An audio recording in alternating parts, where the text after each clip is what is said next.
You know that moment? You're standing there holding something that you haven't touched in years. You know it should go. It's outdated, it's unused, it's just taking up space. But instead of feeling lighter, you freeze, because suddenly you're not just holding an object. You're holding a memory, a season, a version of yourself you're not ready to say goodbye to. Getting rid of an old coat, that's easy. But getting rid of the version of you who used to wear it, or maybe plan to wear it again someday, that's the part no one warns you about. Decluttering isn't always about organizing. Sometimes it's about grieving. And the hardest part, no one prepares you for that. If you've ever stood frozen in front of an object and felt a lump in your throat instead of a spark of joy, you're not doing decluttering wrong. You're just finally doing it honestly. This video isn't going to be a list of what to toss. It's about why letting go feels so deeply personal and what it really means when your clutter isn't just physical, but emotional. I talk a lot about decluttering on this channel, in my real estate work, with clients who are downsizing or just trying to get a handle on their homes. And we always start with the stuff. But what I've learned, and what no one really talks about, is that the real clutter isn't in your closet. It's in your mindset, your identity, your one-day plans, the you used to be. So today I want to talk about the real work of decluttering, the part that has nothing to do with your stuff. I've had a pair of downhill skis for 25 years. They've followed me from house to house, from the city to our house on the lake here, and by the time we got here, I hadn't even skied in 10 years. But they came anyway. They lived in storage ever since. Quiet, unused, slightly judgmental. For years I said, once we have more time, I'm going to be someone who skis again. But here's the truth. We do have more time, well, sort of. But I'm not that person anymore, and I haven't been for a long time. We are a hockey family, and if you've got kids in sports that eat up every evening and weekend, you know you've got to pick one winter activity. There's no time for more than one. Our lifestyle slowly evolved out of skiing and into sitting on cold arena benches drinking bad coffee. And it's been that way for years. Letting go of those skis, it wasn't just about a donation. It was a declaration that that chapter of my life was over. And it took me a long time, 15 years, to come to terms with that. They're gone now. Am I sad? Yes. Do I want them back? Also yes, but only because I miss the me they represent. The fun me, that season of life they belong to. But if I ever want to ski again, I can rent skis, or I can go to a ski swap. And let's be honest, technology has come a long way since I bought those skis in 1999. They were not doing me any favors. They owed me nothing, because the real struggle wasn't the skis. It was what they represented, that version of me that I hadn't fully let go of. And we all have items like this.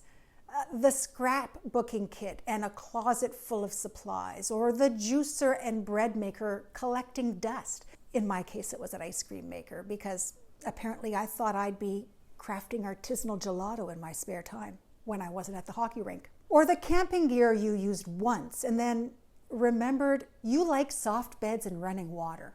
These things aren't just clutter. They're placeholders for our someday selves. And we keep them because we want to believe we're going to circle back and become that person.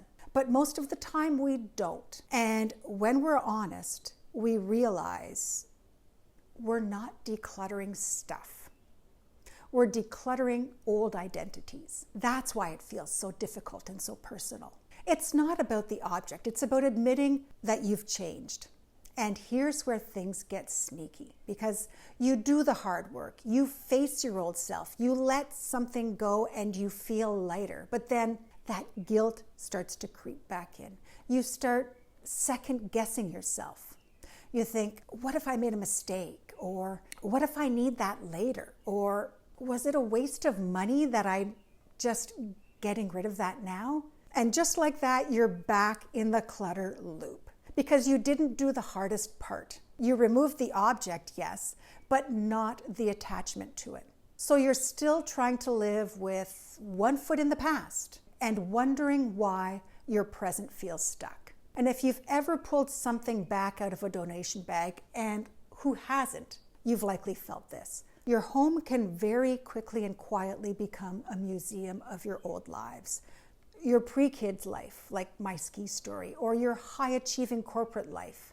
If anyone is still hanging on to high heels and blazers that haven't seen the light of day in years, that might be you. Or your DIY hobby you never finished life. I've got a bin of yarns from a short-lived COVID crochet phase I haven't touched since 2020. It might be time to turn my focus on that.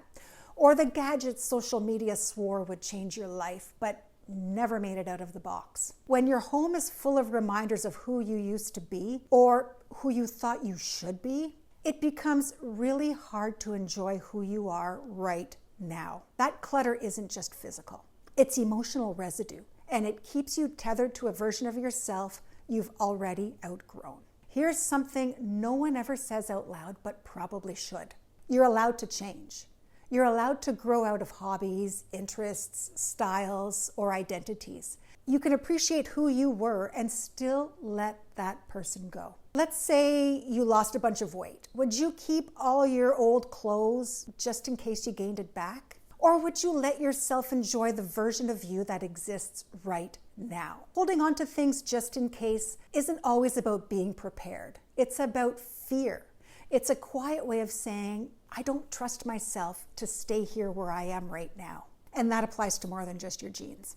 The version of me who skied, she served me well and she had a great time. But she doesn't need to keep a parking spot in the garage anymore. Decluttering isn't a one-time event. It's not a weekend project. It's a mindset. It's an ongoing check-in that asks, is this still me? Is this who I'm becoming or who I used to be? And if the answer is the latter, let it go. Let it rest. Because letting go isn't giving up. It's making space for what's next in your life. So let's go back to the skis for a moment. I know, back to the skis, but stick with me for a second here. One mindset shift I share with clients all the time is this. Ask yourself, if I need this again someday, could I rent it, borrow it, or replace it easily?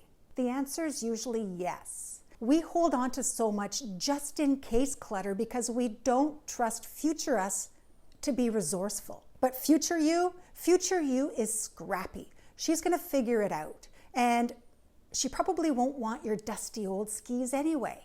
Okay, come on, Jenny, enough with the skis already. You let them go, let's move on. But how do you actually start letting go of the things that are tied up in guilt, identity, or fantasy? You have to shift the question. Most people ask, do I still use this? Or worse, did I spend a lot of money on this? And those questions are going to trap you every time. Because this work isn't about logic, it's about alignment. It's about making sure the things in your home support the person you are today, not the person you used to be or the person you wish you would become. So here are a few mindset filters that you can use instead. Ask yourself, would I buy this today at full price? Would you spend your hard-earned money on it now? If not, you are spending space on it. Am I keeping this out of guilt, out of fantasy, or identity attachment? Is it serving you or just sitting there holding you emotionally hostage? And does this represent my real life or my imagined one? Would someone walking into your home understand who you are now? Is this serving who I am right now? Not who you were, not who you might be, but who you are right now today. These questions are simple, but they're very powerful. They're going to reframe decluttering from a chore into something that helps you reclaim clarity and peace. Write these on a sticky note. Put it on your donation bin, or stick it on your closet door or that drawer that you're dreading opening. Because sometimes what's stopping you from letting go isn't the item itself. It's the question you've been asking. Once the skis were gone, I felt it. not relief exactly, maybe something quieter, something more honest, like an exhale I didn't realize I'd been holding. It wasn't because I suddenly had more storage space. It was because I'd finally done the hard thing. I let go of a version of myself I'd been carrying around for years.